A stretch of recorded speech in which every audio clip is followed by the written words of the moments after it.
My dear friend, GK GS practice set का या practice set 19 है। इससे पहले मैंने 18 सेट और करवाए हैं। इस सभी सेट में आपको एग्ज़ाम से रिलेटेड जो इम्पोर्टेंट क्वेश्चन होते हैं उन्हीं को मैं पूरी डिटेल में जानकारी देता हूं। अगर आप एसएससी की तैयारी कर रहे हो, रेलवे का, बिहार दरोगा, यूपी दरोगा, यूपी पीएससी या फिर बीपीएससी की तैयारी करते हो तो ये क्वेश्चंस आपके लिए बहुत ही ज़्यादा इम्पोर्टेंट होंगे।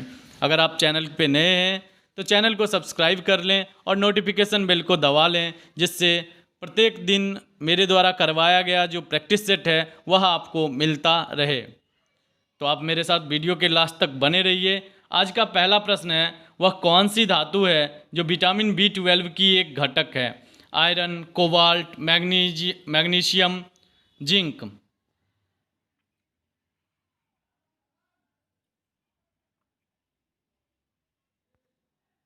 सही आंसर होगा कोबाल्ट। वह कोबाल्ट ही धातु है जो विटामिन B12 का एक घटक है। मनुष्य में रक्त समूह किसके द्वारा खोजा गया? कार्ल लैंडस्टीनर, सोरेनसन, मेंडलीव, इनमें से कोई नहीं।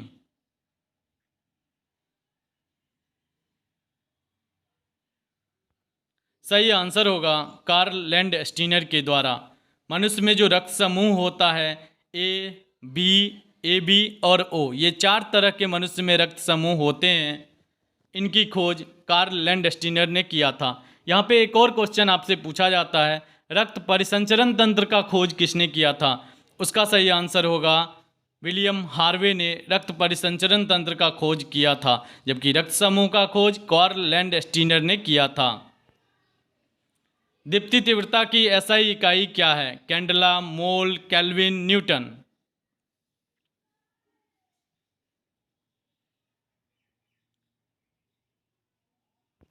सही आंसर होगा दीप्ति तीव्रता का एसआई मात्रक कैंडला है। और केल्विन जो होता है वह तापमान का मात्रक होता है। न्यूटन जो होता है वह बल का मात्रक होता है। डैश की उपस्थिति के कारण शरीर के अंदर रक्त जमा नहीं होता है? Fibrin, heparin, plasma, haemoglobin.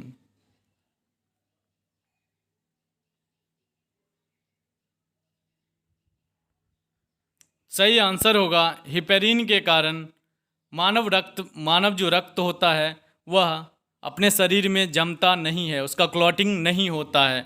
यह हिपेरिन के कारण होता है। पौधे की लंबाई बढ़ाने के लिए निम्न में से किसकी आवश्यकता नहीं है? Sodium, phosphorus, nitrogen, calcium.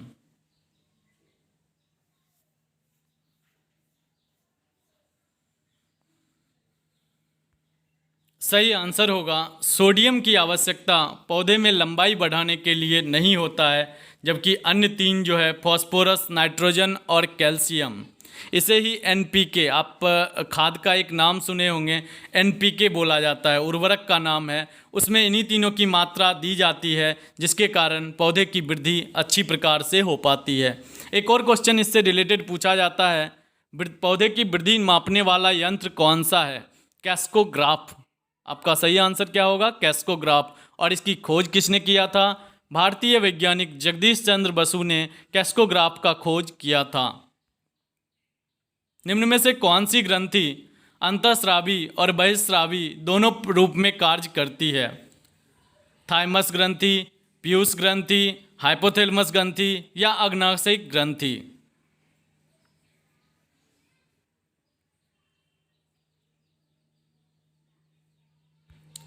सही आंसर होगा अग्नाशयिक ग्रंथि हमारे शरीर में अंतःस्रावी और बहिःस्रावी दोनों के रूप में कार्य करता है। थर्म किसकी यूनिट है? प्रकाश की, शक्ति की, दूरी की या फिर ऊष्मा की?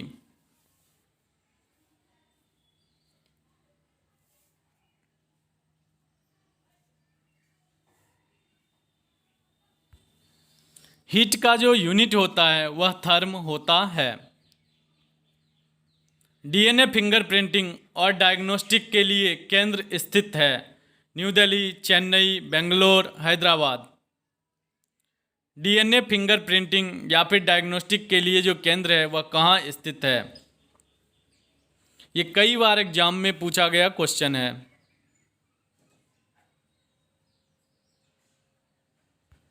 सही आंसर होगा हैदराबाद में डीएनए फिंगरप्रिंटिंग तथा डायग्नोस्टिक केंद्र स्थित है।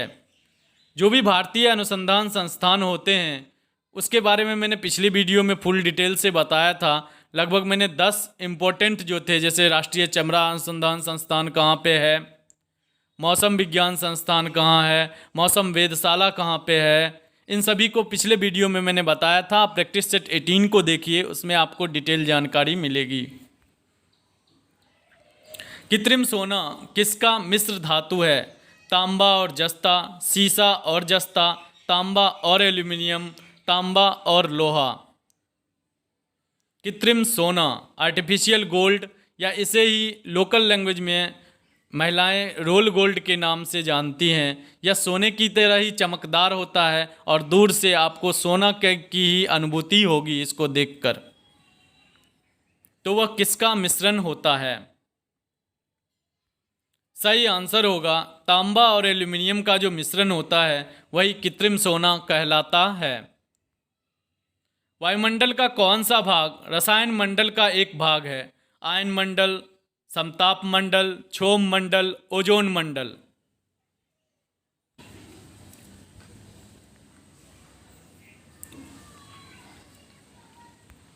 सही आंसर होगा डी नंबर, ओजोन मंडल जो है यह एक रसायन मंडल भी के भी नाम से जाना जाता है, क्योंकि O3 नामक जो ओजोन होता है वह सूर्य से आने वाली परावैंगनी किरणों को रोकता है और हमें त्वचा रोग से बचाता है।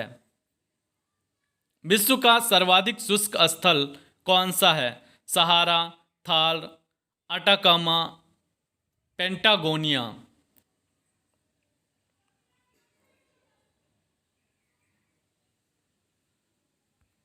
सही आंसर होगा थार, सी नंबर आपका सही आंसर होगा। अटाकामा मरुस्थल जो है वह सर्वाधिक शुष्क स्थल है। संचार उपग्रह किस वायुमंडलीय स्तर में स्थित होते हैं?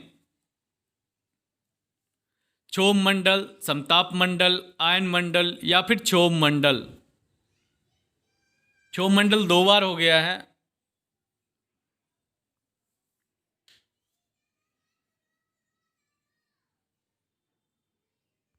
सही आंसर होगा आपका आयन मंडल में संचार उपग्रह जो भी होते हैं वह पाया जाता है। पृथ्वी के जो नीचे से ऊपर तक लेयर होता है उसमें सबसे पहला क्षोभ मंडल होता है, फिर समताप मंडल होता है, फिर आयन मंडल होता है, मध्य मंडल होता है और बहिर्मंडल। इस तरह से ये सारे स्टेप्स होते हैं जो वायुमंडलीय स्तर कहे जाते हैं। इंग्लिश में से स्ट्रेटोस्फेयर, मेसोस्फेयर, एक्सोस्फेयर इस तरह से कहा जाता है।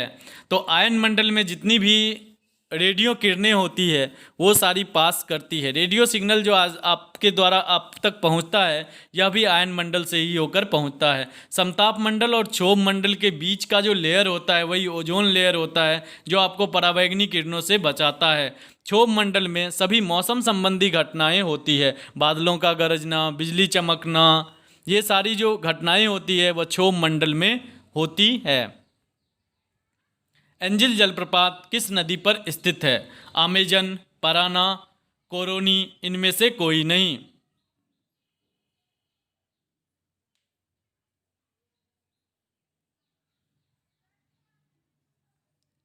सही आंसर होगा कोरोनी नदी पर यह एंजिल जलप्रपात स्थित है। बॉम्बे प्लान की शुरुआत कब किया गया था?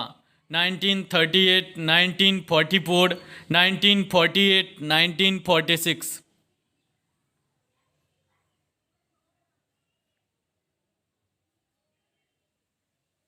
सही आंसर होगा 1944 में बॉम्बे प्लान का शुरुआत किया गया था।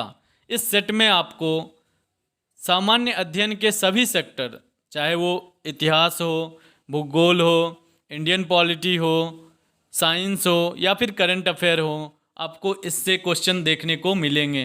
तो यहाँ पे आपका क्वेश्चन था बॉम्बे प्लान की शुरुआत कब किया गया? 1944 ईस्वी में बॉम्बे प्लान का शुरुआत किया गया था। निम्न में से कौन सी नदी मुख्य रूप से दक्षिण अफ्रीका में बहती है? नाइजर, ऑरेंज, कांगो, नील नदी। दक्षिण अफ्रीका की महत्वपूर्ण नदी कौन सी है?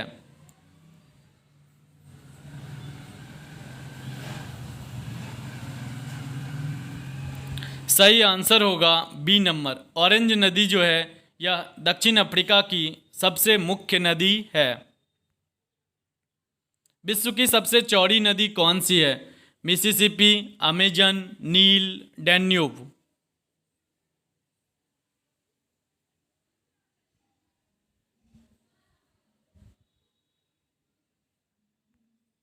सही आंसर होगा बी नंबर, अमेजन नदी विश्व की सबसे चौड़ी नदी है। अगर आपसे ये पूछा जाए कि विश्व की सबसे लंबी नदी कौन सी है, तो विश्व की सबसे लंबी नदी नील नदी है। इंसुलिन है एक प्रकार का।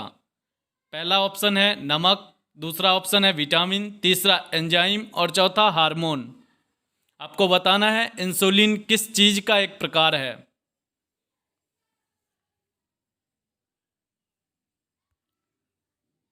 आपका सही आंसर होगा इंसुलिन एक तरह का हार्मोन है। डायबिटीज के लिए जिस व्यक्ति में डायबिटीज होता है उसमें इंसुलिन की कमी होती है। यह हमारे अग्नाशय के बीटा कोशिकाओं में पाया जाता है। इंसुलिन की मात्रा को नियंत्रित करने के लिए मधुमेह व्यक्तियों को इंसुलिन का अलग से इंजेक्शन दिया जाता है, जिससे उसकी मात्रा नियंत्रित रह सके। लेप्चा और भूटिया जनजाति का निवास स्थल कहाँ पे है? सिक्किम, मिजोरम, उड़ीसा, मेघालय।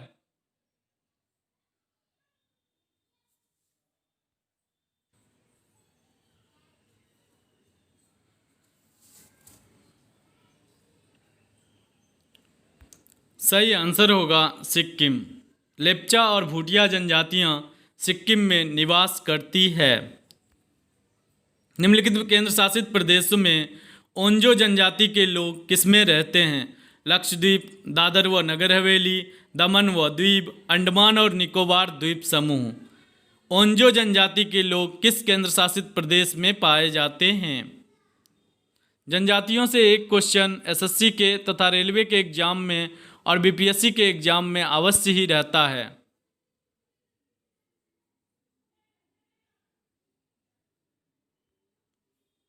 आपका सही आंसर होगा अंडमान और निकोबार द्वीप समूह में ओंजो जनजाति पाई जाती है।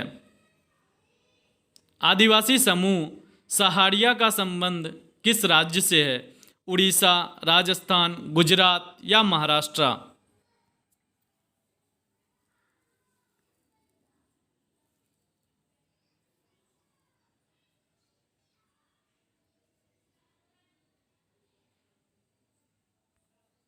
सही आंसर होगा राजस्थान में सहारिया जनजाति पाई जाती है।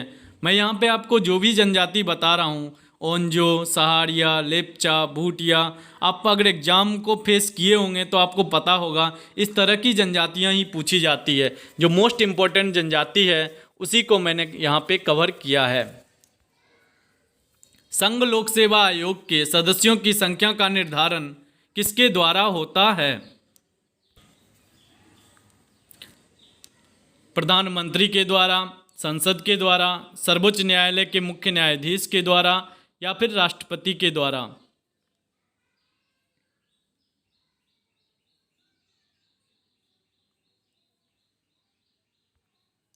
आपका सही आंसर होगा राष्ट्रपति के द्वारा संघ लोक सेवा आयोग के सदस्यों का निर्धारण किया जाता है। हमारे संविधान में अनुच्छेद 315 से लेकर 323 के बीच में इसकी चर्चा की गई है। संघ लोक सेवा आयोग तथा राज्य लोक सेवा आयोग की चर्चा की गई है।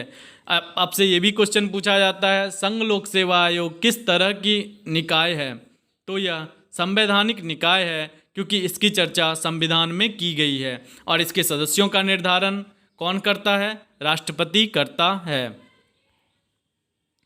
मराठा के सेनापतियों को क्या कहा जाता है?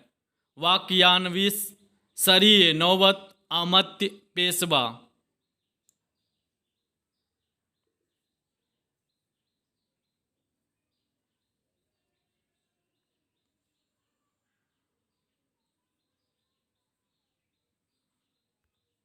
आपका सही आंसर होगा सरी नौबत।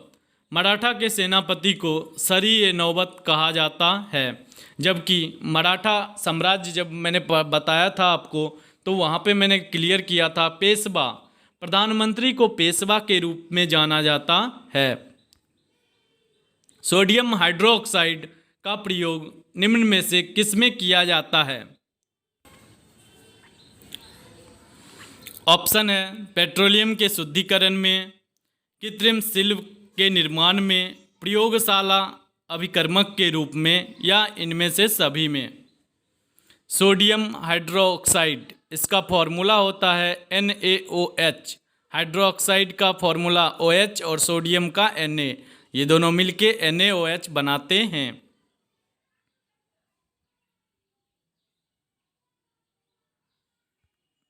सही आंसर होगा इनमें से सभी।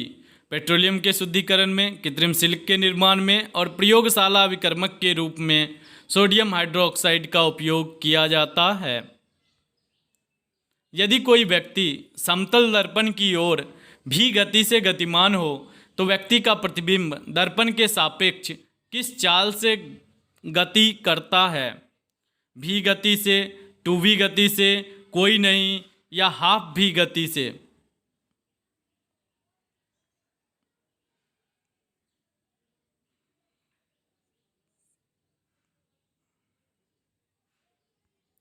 सही आंसर होगा भी गति से। जिस गति से आप समतल दर्पण के सामने जिस वेग से चलेंगे, प्रतिबिंब भी आपको उसी वेग से आपकी ओर आता हुआ दिखेगा। पंपास घास का मैदान पाया जाता है अर्जेंटीना, वेनेजुएला, दक्षिणी अफ्रीका या ऑस्ट्रेलिया?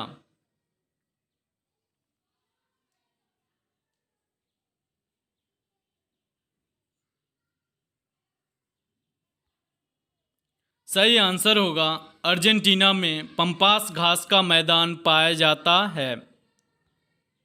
विश्व की सबसे बड़ी ताजे पानी की झील कौन सी है? इनमें से कोई नहीं, बैकाल झील, लेक सुपीरियर, टिटिकाका झील। कुछ क्वेश्चंस आसान होते हैं, लेकिन ये भी एग्जाम पॉइंट ऑफ व्यू से इम्पोर्टेंट होते हैं। मैं जो एक्स्ट्रा जानकारी आपको देता हूँ, कल को वही क्वेश्चन के रूप में आपको देखने को मिलेगा।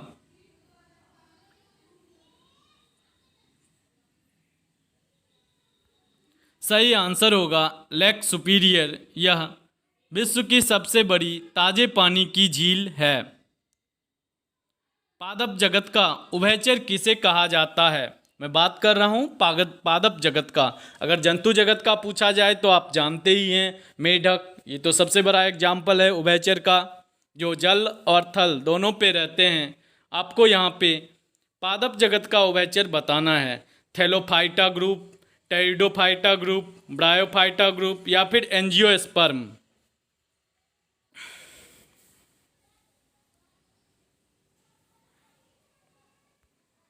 सही आंसर होगा बायोफाइटा ग्रुप। यह पादप जगत का उभयचर ग्रुप कहलाता है।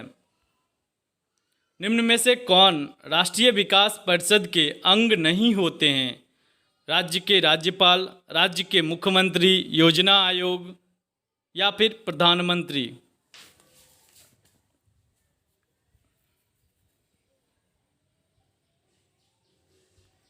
सही आंसर होगा राज्य के राज्यपाल राष्ट्रीय विकास परिषद में नहीं होते हैं। प्रधानमंत्री राष्ट्रीय विकास परिषद का अध्यक्ष होता है। सभी राज्यों के मुख्यमंत्री और योजना आयोग तो अब रहा नहीं, नीति आयोग के सदस्य, ये सभी राष्ट्रीय विकास परिषद के अंग होते हैं।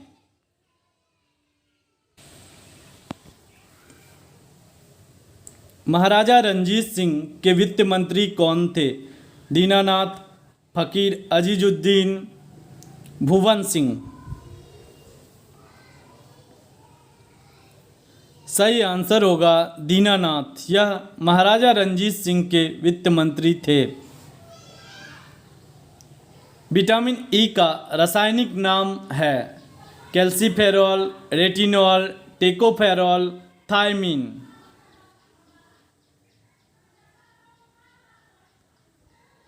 सही आंसर होगा टेकोफेरॉल। यह विटामिन ई का रासायनिक नाम होता है।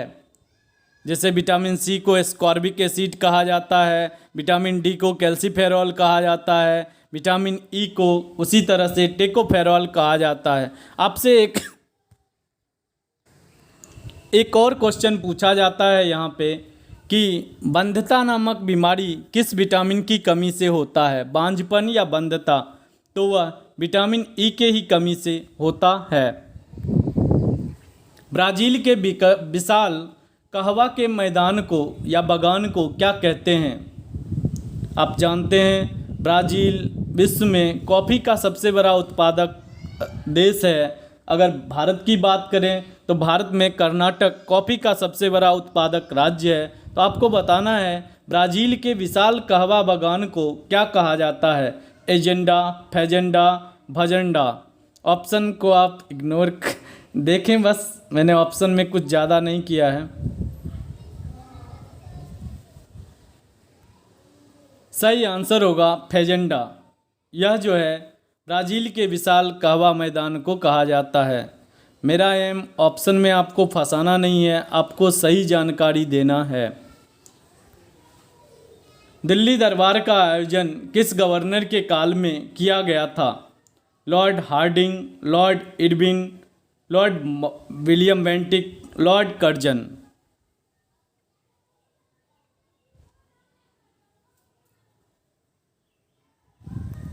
सही आंसर होगा लॉर्ड हार्डिंग। इसके ही शासनकाल में दिल्ली दरबार का आयोजन किया गया था। लॉर्ड विलियम बेंटिक सती प्रथा से जाने जाते हैं, इन्होंने सती प्रथा का उन्मूलन किया था। बात करते हैं लॉर्ड कर्जन की, तो 1905 ईस्वी में बंगाल विभाजन लॉर्ड कर्जन ने ही करवाया था। गांधी इरविन पैक्ट 1931 में लॉर्ड इरविन के ही शासनकाल में हुआ था। वायु में कौन सी नोबेल गैस नहीं होती है? Argon, helium, radon, neon?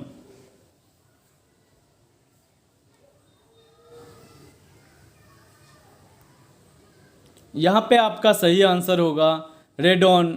Noble gas वायु में नहीं पाई जाती है, मतलब नॉर्मली जो वायु होता है उसमें रेडॉन नहीं पाया जाता है। आर्गन, हीलियम और नियोन ये अक्रिय गैस वायु में पाई जाती है। रक्त कैंसर को नियंत्रित करने के लिए उपयोग किया जाने वाला रेडियो आइसोटोप कौन सा है? कोबाल्ट 60, सोडियम 24, सोडियम 131, इनमें से कोई नहीं। ब्लड कैंसर जो होता है उसके सही इलाज के लिए किस आइसोटोप का उपयोग किया जाता है?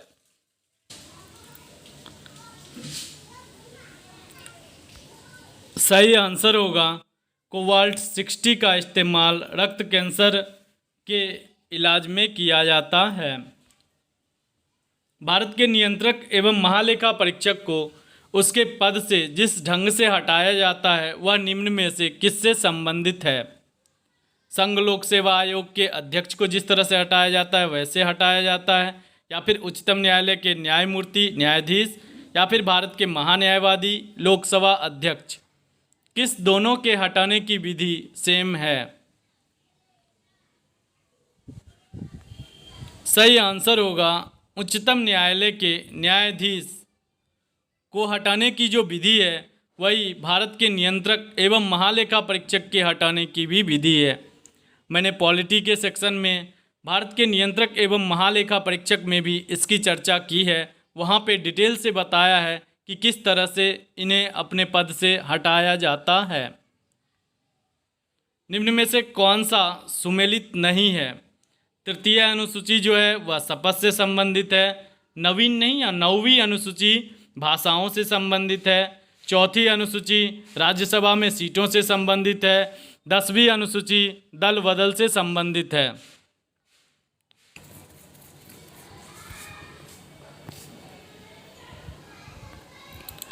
सही आंसर होगा 9वीं अनुसूची यह भाषाओं से संबंधित नहीं है, जबकि तृतीय अनुसूची शपथ ग्रहण से संबंधित है। चौथी अनुसूची राज्यसभा में सीटों से संबंधित है।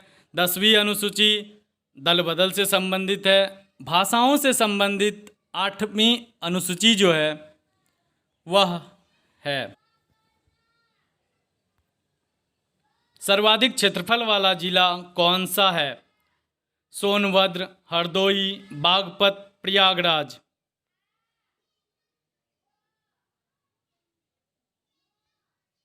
सही आंसर होगा सोनभद्र जिला सर्वाधिक क्षेत्रफल वाला जिला है। यहाँ पे आपको बताना है कि निम्न में से कौन सा सही सुमेलित है। माउंट आबू या अरावली पर्वत श्रृंखला में स्थित है, कोडई कनाल पलानी पहाड़ी पर स्थित है, उडंग मंडलम या नीलगिरी पहाड़ियों पर स्थित है।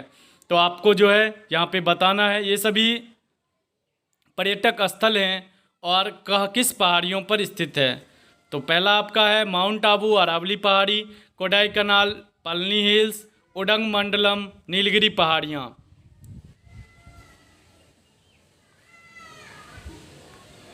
सही आंसर होगा ये तीनों ही सही सम्मिलित है। कौन एंजाइम डाई और ट्राइपेप्टाइड को अमीनो अम्ल में तोड़ देता है? प्रोटीन के निर्माण में ये प्रक्रिया होती है। डाई तथा ट्राइपेप्टाइड को अमीनो अम्ल में तोड़ा जाता है, तो वह कौन से एंजाइम के कारण होता है? सुक्रोज के कारण, लैक्टोज के कारण, माल्टोज के कारण या इरेप्सिन के कारण?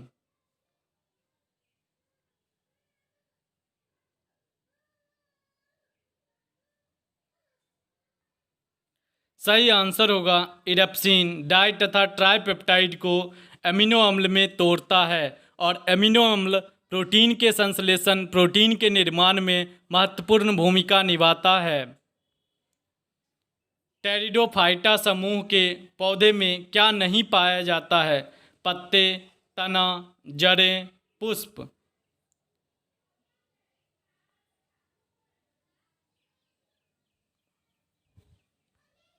सही आंसर होगा पुष्प नहीं पाया जाता है। टेरिडोफाइटा समूह के पौधों में पुष्प नहीं पाया जाता है।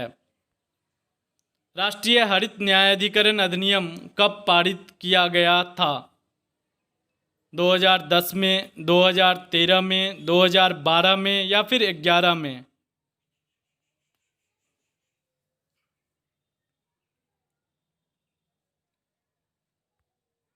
सही आंसर होगा 2010 में राष्ट्रीय हरित न्यायाधिकरण अधिनियम पारित किया गया था।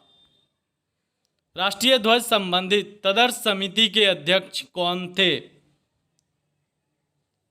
पंडित जवाहरलाल नेहरू, एस.सी. मुखर्जी, हरिश्चंद्र मुखर्जी या फिर सरदार वल्लभ भाई पटेल या फिर डॉक्टर राजेंद्र प्रसाद? आपका आंसर यहाँ पे क्लिक हो चुका है। तो डॉक्टर राजेंद्र प्रसाद ही राष्ट्रीय ध्वज से संबंधित तदर्थ समिति के अध्यक्ष थे। तदर्थ समिति का मतलब होता है किसी विशेष प्रयोजन के लिए बनाया गया समिति। वह कुछ ही समय के लिए अस्तित्व में रहता है। अपना काम पूरा करने के बाद उस समिति को विघटित कर दिया जाता है। मैंने इंडियन पॉलिटी के सेक्शन में संसदीय समितियों पर इसकी चर्चा की थी। बादलों का गर्जन किसका उदाहरण है? ध्वनि का व्यतिकरण, ध्वनि का प्रतिध्वनि या फिर ध्वनि का विवर्तन या ध्वनि का अनुसरण? अनुसरण होगा। सही आंसर होगा ध्वनि का अनुसरण।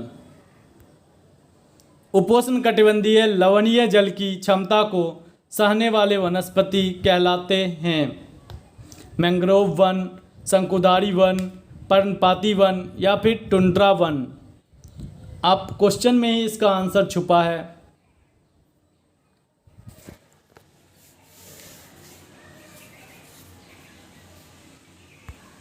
सही आंसर होगा मैंग्रोव वन।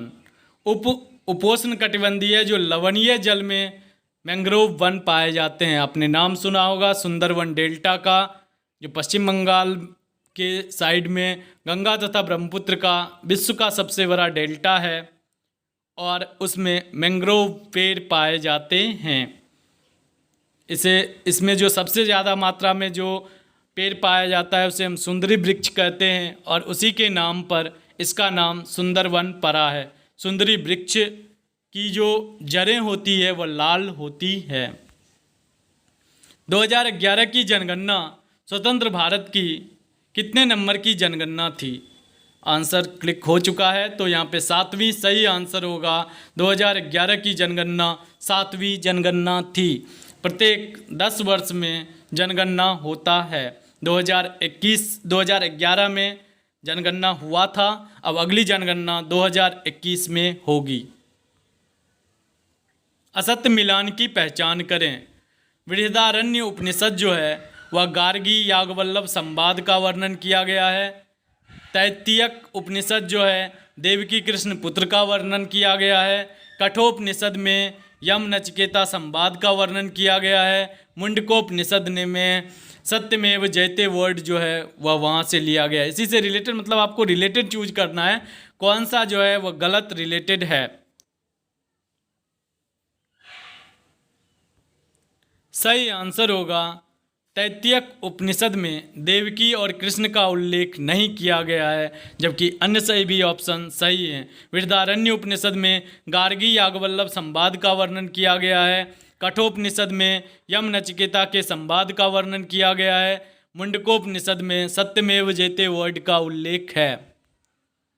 एलोरा की गुफाओं का निर्माण राष्ट्रकूट शासकों द्वारा करवाया गया था। ये गुफाएं किस धर्म से संबंधित है? हिंदू धर्म, बौद्ध धर्म, जैन धर्म या फिर तीनों से?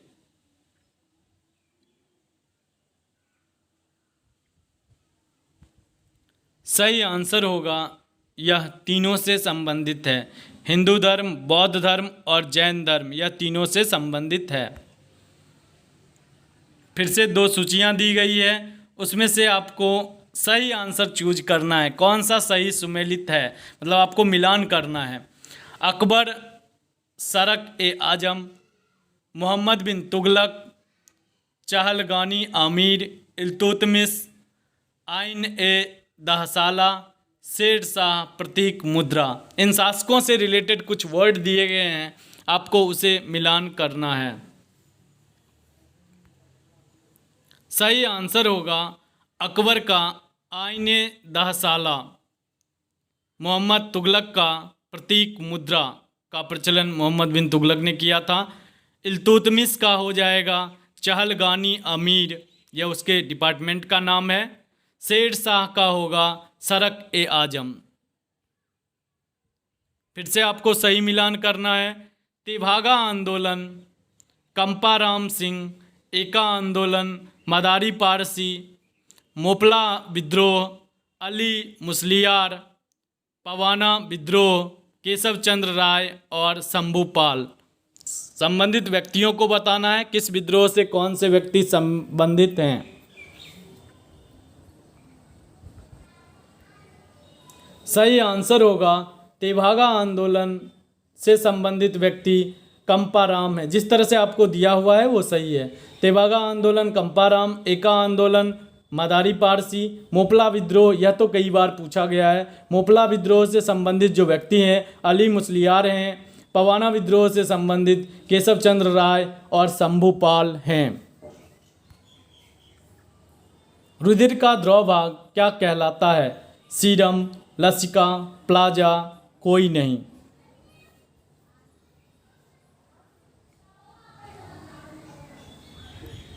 सही आंसर होगा रुधिर का तरल भाग प्लाज्मा कहलाता है।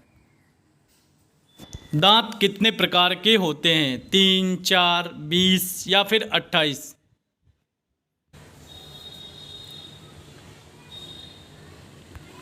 सही आंसर होगा दांतों के 4 प्रकार होते हैं। मैं आगे डिटेल में बताता हूँ। यहाँ पे एक और क्वेश्चन बता दूँ। क्वेश्चन पूछा जाता है मनुष्य में कितने दांत 2 बार होते हैं? तो उसका आंसर होगा 20 दांत। पहले जो दुग्ध दांत होता है वह टूटता है और फिर नए दांत आते हैं, तो वह 20 दांत ऐसे होते हैं जो दोबारा आते हैं। पहला जो आपका हो गया इंसीजर, जिसे छेदक या कृंतक कहा जाता है। जो आपके आगे के दांत होते हैं वह कृंतक या इंसीजर कहलाता है। इसका उपयोग किसी चीज़ को काटने में किया जाता है।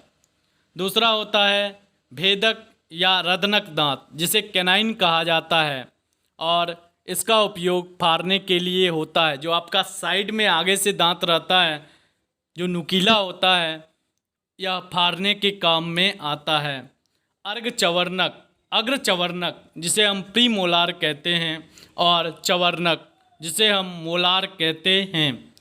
तो दोनों का काम एक ही होता है। प्रीमोलार एंड मोलार का चबाने के लिए दांत होते हैं। आपको मैं पिक्चर से दिखाता हूँ। आगे के जो दांत दिख रहे हैं वो इंसीजर होते हैं।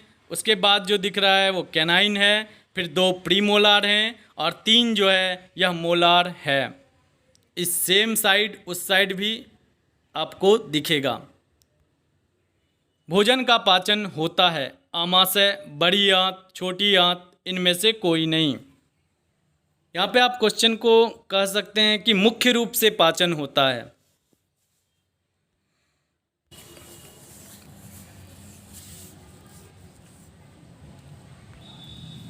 सही आंसर होगा छोटी आंत।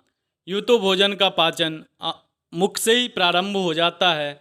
मुख की जो ग्रंथियाँ होती है उससे लार जो होता है, लार ग्रंथि जो होती है उससे टाइलिन नामक लार निकलता है, और स्टार्च का पाचन मुख से ही प्रारंभ होता है। मुख से पाचन के बाद आमाशय में जाता है, आमाशय से छोटी आंत में जाता है, छोटी आंत के बाद बड़ी आंत में जाता है। इस तरह से भोजन का पाचन होता है। यकृत, अग्नाशय, इन सभी से पाचक रस निकलते हैं, जिसके कारण यह पाचन प्रक्रिया पूरी हो पाती है। मूत्र का पीला रंग किसके कारण होता है? यूरिक अम्ल के कारण, यूरोक्रोम के कारण, दोनों, या इनमें से कोई नहीं।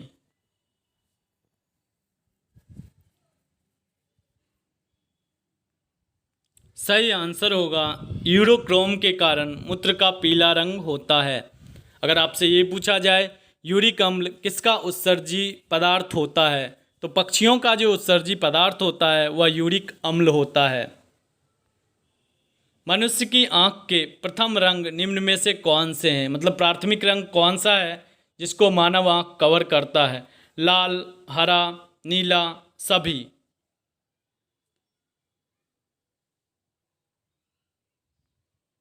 सही आंसर होगा लाल, हरा और नीला, ये तीनों ही प्रथम रंग होते हैं। गाजर क्या होता है? पेड़ का कौन सा, मतलब जो गाजर है वो कौन सा पार्ट है? फल, तना, जड़ या पुष्प?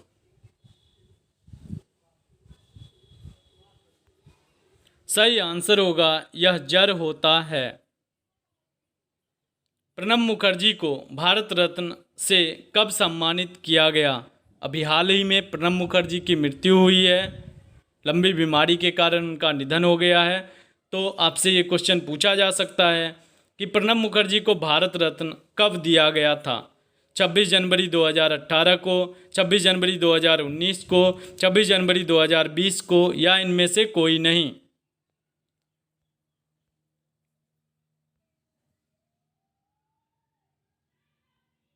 सही आंसर होगा 26 जनवरी 2019 को प्रणब मुखर्जी को भारत रत्न दिया गया था।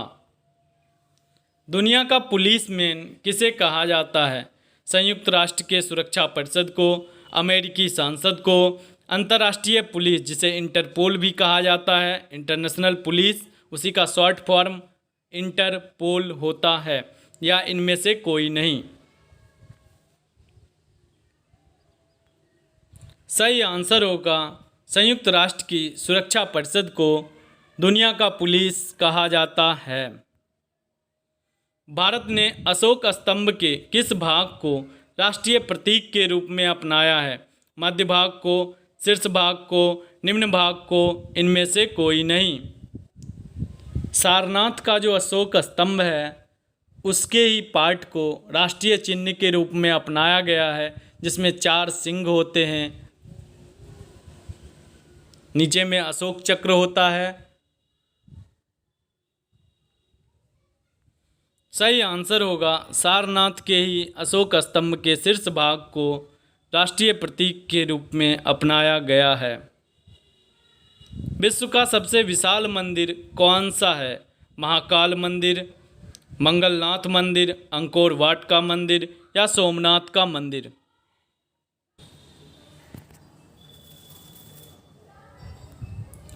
सही आंसर होगा अंकोर वाट का मंदिर जो है वह विश्व का सबसे विशाल मंदिर है।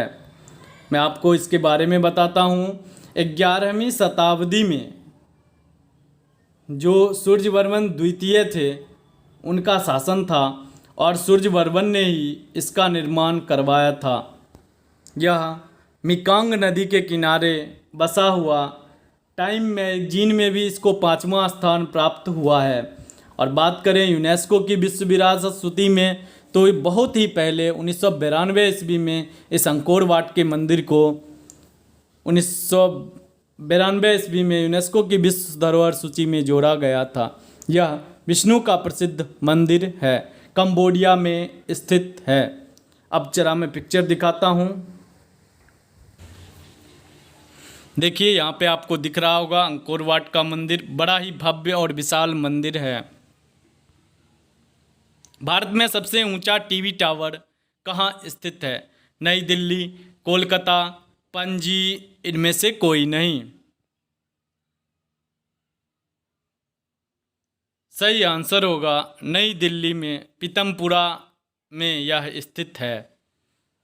निम्न में से सबसे बड़ी संसदीय समिति कौन सी है? प्राक्कलन समिति, लोकलेखा समिति, प्रारूप समिति, इनमें से कोई नहीं।